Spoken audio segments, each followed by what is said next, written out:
Hey guys, welcome back to अस्वी study point.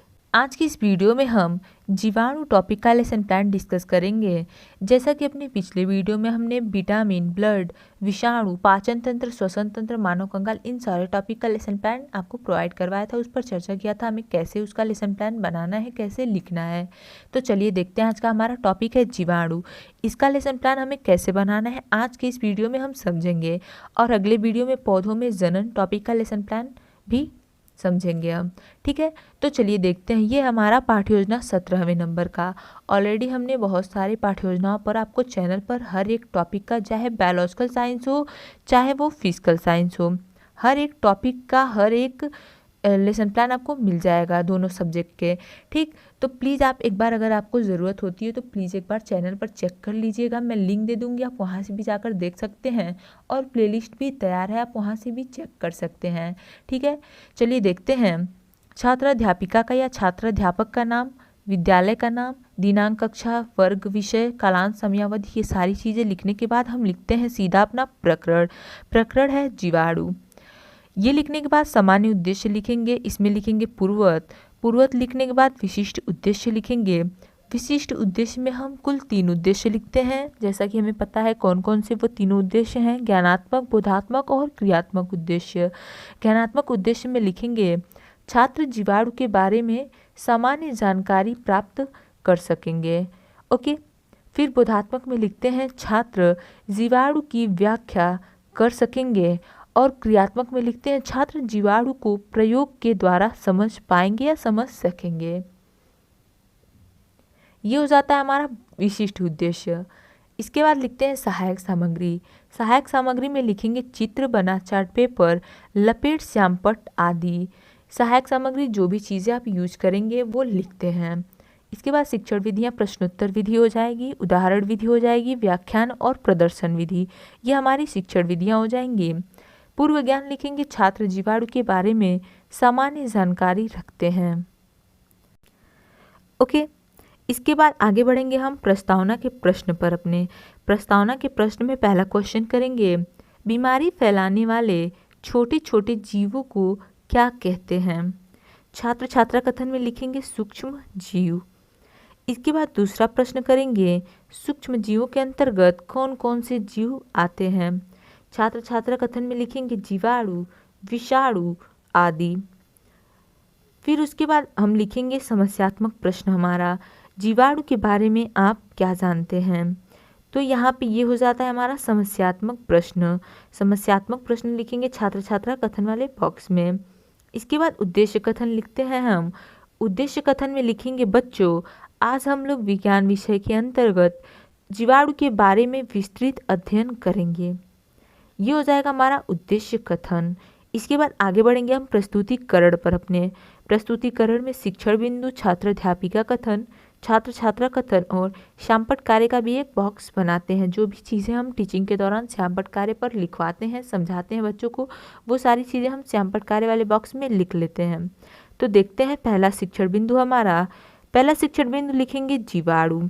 इसमें विकासात्मक प्रश्न करेंगे, जिसमें पहला क्वेश्चन लिखेंगे सूक्ष्म जीव के कुछ उदाहरण बताइए। छात्र बताएंगे जीवाणु, विषाणु, तो आप छात्र छात्रा कथन में लिख देंगे। फिर दूसरा प्रश्न लिखेंगे जीवाणु के बारे में बताइए। ये हो जाएगा समस्यात्मक प्रश्न हमारा। इसके बाद स्पष्टीकरण देंगे।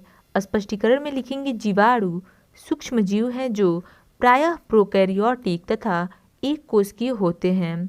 ये अकेंद्रीय कोशिका भित्ति युक्त एक कोशिकीय सरल जीव हैं और प्रायः सर्वत्र पाए जाते हैं। इनका आकार कुछ मिलीमीटर से होता है। इनकी आकृति गोल, छड़ आदि के आकार की होती है। जीवाणुओं का अध्ययन बैक्टीरियोलॉजी के अंतर्गत किया जाता है। इसके बाद छात्र ध्यानपूर्वक सुनेंगे। छात्र छात्रा कथन वाले बॉक्स में लिख देते हैं हम। ये सारी चीज़ें करने के बाद हम बोधात्मक प्रश्न लिखेंगे हमारा। बोधात्मक प्रश्न में कुछ प्रश्न लिखेंगे, जिसमें पहला क्वेश्चन है जीवाणु एक कोशिकीय हैं या बहुकोशिकीय? छात्र बताएंगे एक कोशिकीय हैं, तो छात्र छात्रा कथन में लिख देंगे एक कोशिकीय। फिर क्वेश्चन करेंगे बैक्टीरिया या जीवाणुओं का अध्ययन क्या कहलाता है? छात्र कथन में लिखेंगे बैक्टीरियोलॉजी। उसके बाद विकासात्मक प्रश्न हमारा दूसरे शिक्षण बिंदु का करेंगे। उससे पहले लिख लेंगे दूसरा शिक्षण बिंदु जीवाणुओं का या जीवाणु का वर्गीकरण। इसमें विकासात्मक प्रश्न में पहला क्वेश्चन है जीवाणु क्या है, हो जाएंगे सूक्ष्मजीव, आंसर लिखेंगे सूक्ष्मजीव। फिर दूसरा प्रश्न है सूक्ष्मजीव जीवाणु के वर्गीकरण के बारे में बताइए, ये हो जाएगा समस्यात्मक प्रश्न हमारा। इसके बाद स्पष्टीकरण लिखेंगे, स्पष्टीकरण में लिखेंगे जीवाणु का वर्गीकरण हम उसकी आकृति के अनुसार कर सकते हैं। अब कैसे कर सकते हैं, पहला है दंडाणु, इसका आकार दंड जैसा होता है जैसे बैसिलस। दूसरा सर्पिलाणु, इसका आकार लहरदार होता है जैसे स्पिरिलाई। और तीसरा है गोलाणु, इसका आकार गोल बिंदु जैसा होता है जैसे कोकार्ड। ये हो जाएगा हमारा जीवाणुओं का वर्गीकरण का स्पष्टीकरण। छात्र ध्यानपूर्वक सुनेंगे, ये अवश्य ही लिखेंगे छात्र छात्रा कथन में। उसके बाद श्यामपट्ट कार्य, जो भी चीज़ें आप श्यामपट्ट कार्य में करेंगे वो सारी चीज़ें यहाँ पे लिखते हैं। जैसे यहाँ पे देख सकते हैं लिखा हुआ है जीवाणु का वर्गीकरण, तीनों को लिखेंगे। ओके, इतने का एक बार स्क्रीनशॉट लीजिएगा। फिर आगे बढ़ेंगे हम बोध प्रश्न पर और अपने तीसरे शिक्षण बिंदु पर।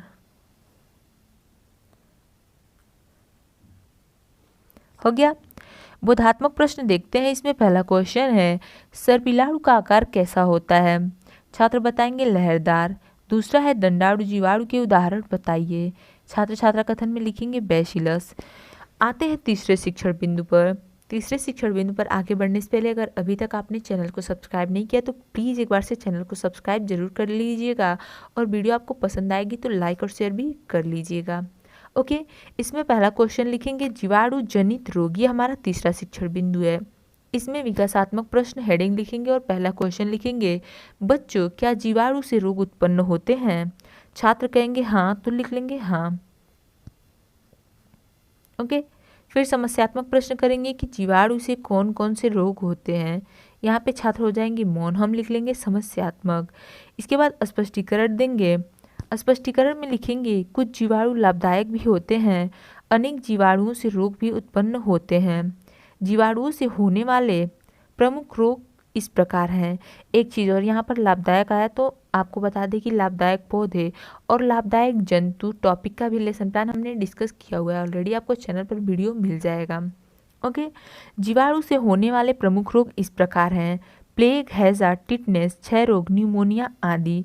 ये हो गया जीवाणु जनित रोग। कौन कौन से हैं, प्लेग है, हैजा है, टिटनेस है, क्षय रोग है और न्यूमोनिया है।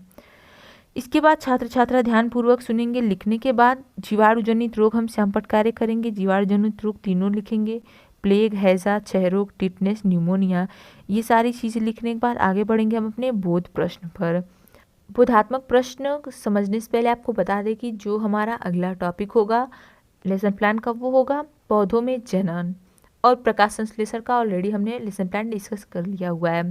बोधात्मक प्रश्न में पहला क्वेश्चन करेंगे जीवाणु से होने वाले दो रोगों के नाम, जीवाणु से दोनों रोगों के नाम लिख देंगे। फिर दूसरा क्वेश्चन करेंगे क्या सभी जीवाणु रोग जनित जीवाणु होते हैं, नहीं, कुछ जीवाणु लाभदायक भी होते हैं।